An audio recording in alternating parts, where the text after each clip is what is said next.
Oke, baik. Terima kasih sudah memberikan waktu dan kesempatan kepada kelompok kami untuk mempresentasikan hasil kerja kelompok kami yang berjudul Model Design Thinking pada Perancangan Aplikasi Mobile Learning. Dengan saya, Ramo Antoni Lado, saya akan membahas tentang yang pertama-tama pendahuluannya. Perkembangan teknologi saat ini sudah semakin berkembang. Menurut Kementerian Komunikasi dan Informatika pada Mei 2014, pengguna internet di Indonesia mencapai angka 82 juta orang. Pada tahun 2016 mencapai 132, juta orang. Dan pada tahun 2017 mencapai 143,26 juta orang. Pengguna internet di Indonesia yang paling banyak saat ini digunakan oleh mahasiswa yang mencapai 89,7%.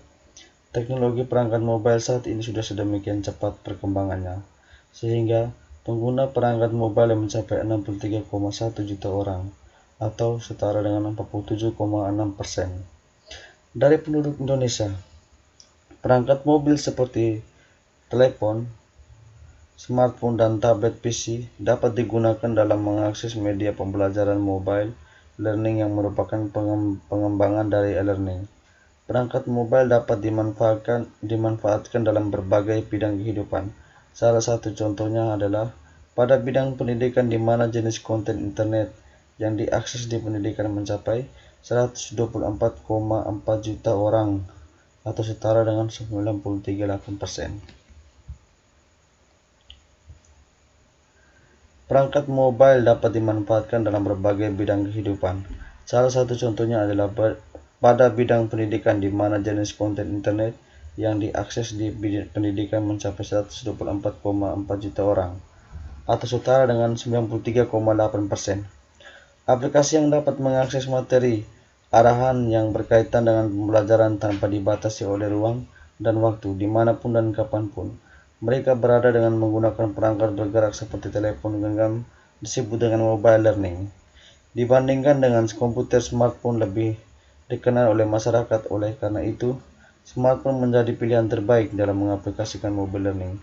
Oleh karena itu, maka kami akan membuat desain aplikasi mobile learning dengan menggunakan metode design thinking agar dapat membantu pengguna dalam mengakses pembelajaran dengan tampilan yang mudah dimengerti. Yang pertama, literatur review. Menurut Kresken dan Lee 2010, perangkat mobile seperti telepon, smartphone, dan tablet PC dapat digunakan dalam mengakses media pembelajaran mobile learning. M-learning memungkinkan adanya lebih banyak kesempatan untuk berinteraksi dengan secara tidak langsung di antara pengguna, mahasiswa, dengan pengajar dosen. M-learning juga merupakan media pembelajaran di mana pengguna mahasiswa dapat mengakses materi pembelajaran dimanapun dan kapanpun, sehingga dapat meningkatkan perhatian pengguna pada materi pembelajaran dan mendorong motivasi belajar.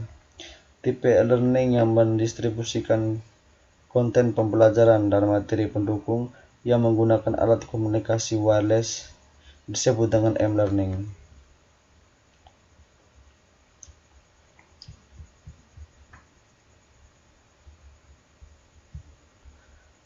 Yang kedua, Android.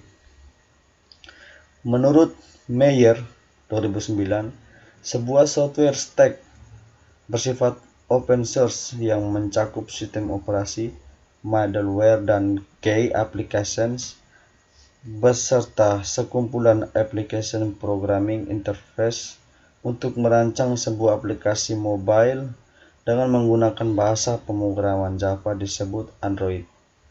Menurut Dorsey and Condor 2010,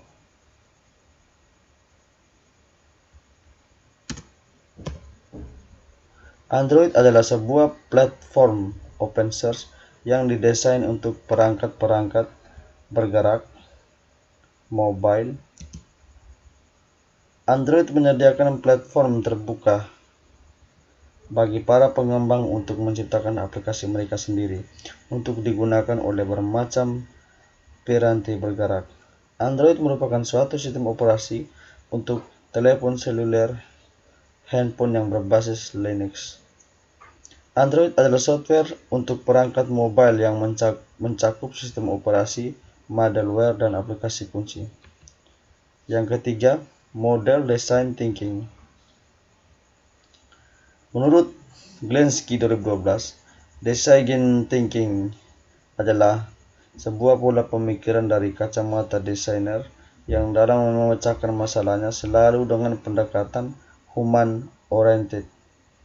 Menurut Dr. Edward de Bono, kemampuan berpikir desain akan lebih mendasarkan pada pola-pola baru penciptaan karena dalam prosesnya lebih menitik beratkan kepada aktivis persepsi, posibilitas, dan praktek. Dalam perkembangannya, metode design thinking ini dirumuskan menjadi 5 langkah oleh IDEO, yakni penemuan inspirasi, interpretasi, pengalian ide, eksperimen, evaluasi, dan evolusi. Berikutnya kita masuk ke metodologi penelitian. Penelitian ini menggunakan metodologi penelitian design thinking yang merupakan cara berpikir kreatif dan praktis dalam memecahkan masalah atau pekerjaan.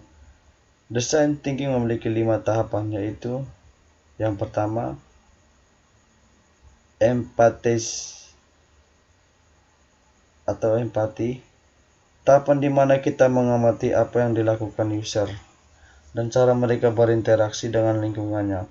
Terlibat secara langsung dapat membantu dalam mengungkapkan cara berpikir dan nilai-nilai yang mereka pegang. Setelah mengamati dan melibatkan diri dengan user, penting juga untuk merasakan langsung pengalaman dari user.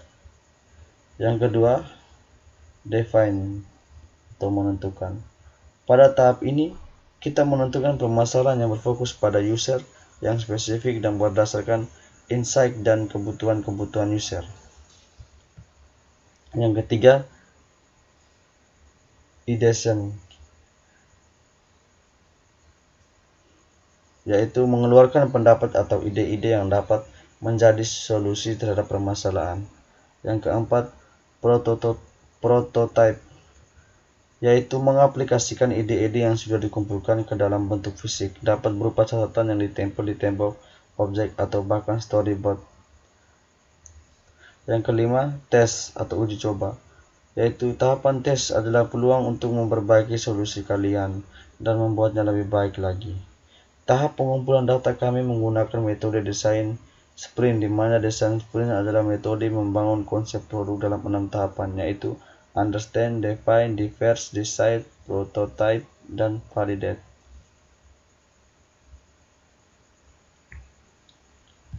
Yang berikut kita masuk ke hasil dan pembahasannya. Yang pertama, memahami permasalahan.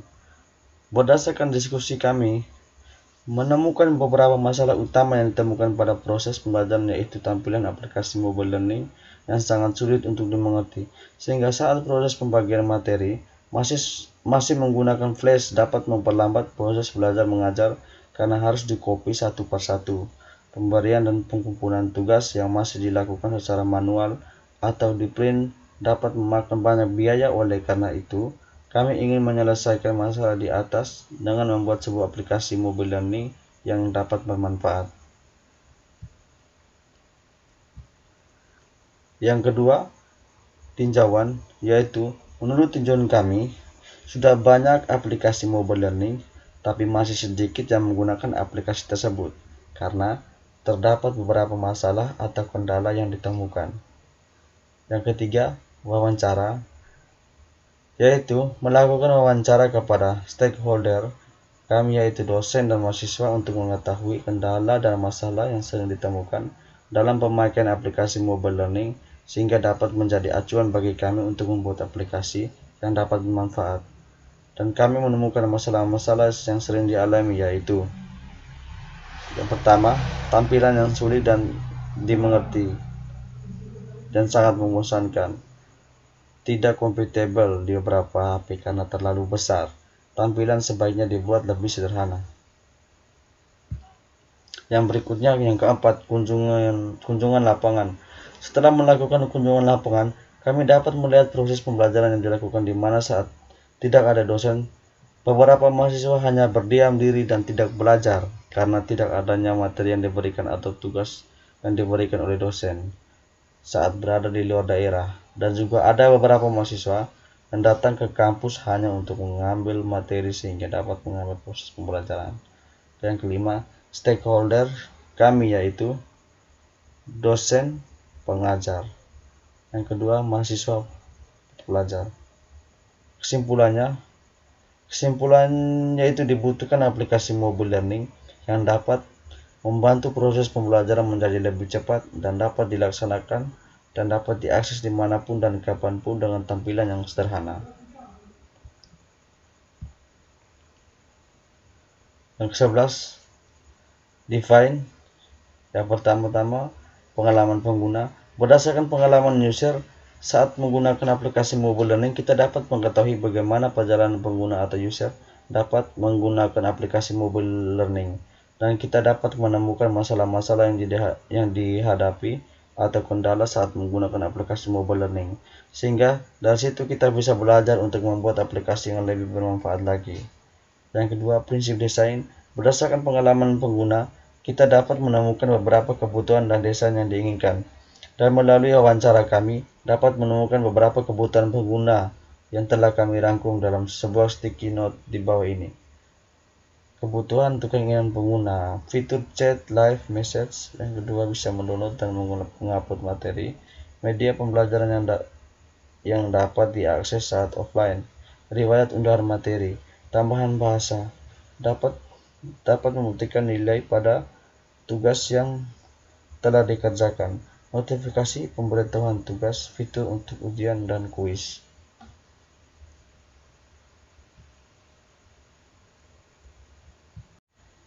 Jadi baik, terima kasih. Saya akan melanjutkan presentasi dari teman saya, Rama Antonio Lado.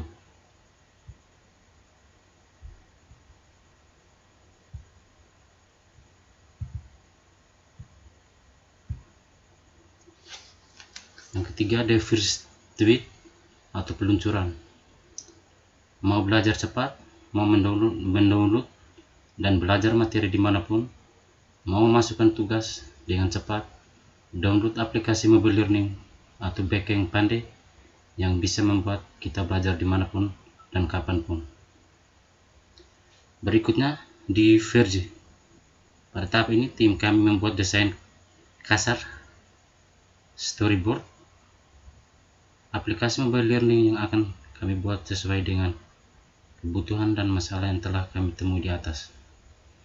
Tim kami membuat 2 rancangan desain yang nantinya akan di-voting oleh stakeholder kami. Rancangannya seperti di bawah ini.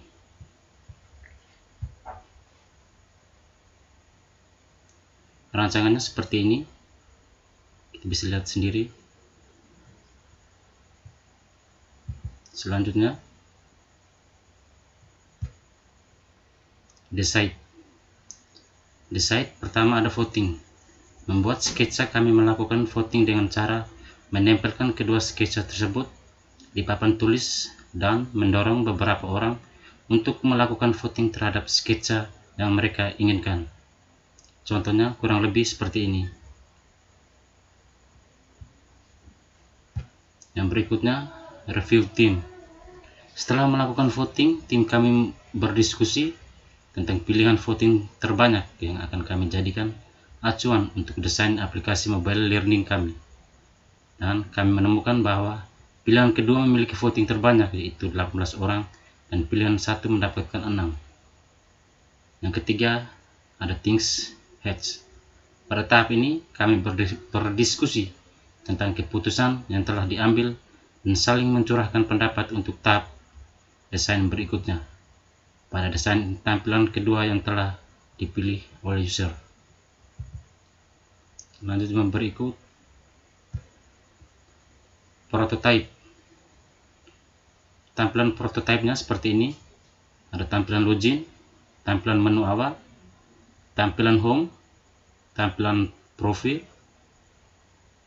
tampilan kelas, tampilan unduhan. Bisa dilihat seperti ini.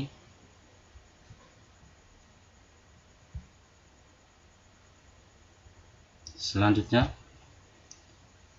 dari prototipe-nya ada lanjutannya ada tampilan pesan, tampilan notifikasi, tampilan pengaturan. Selanjutnya ada validate. Pada tahap ini kami melakukan tes atau menunjukkan tampilan desain yang telah dibuat dan juga memberikan kesempatan bagi user untuk mencoba menggunakan simulasi aplikasi yang kami buat di PPT. Sekian dan terima kasih. Ini penjelasan singkat dari kelompok kami tentang aplikasi,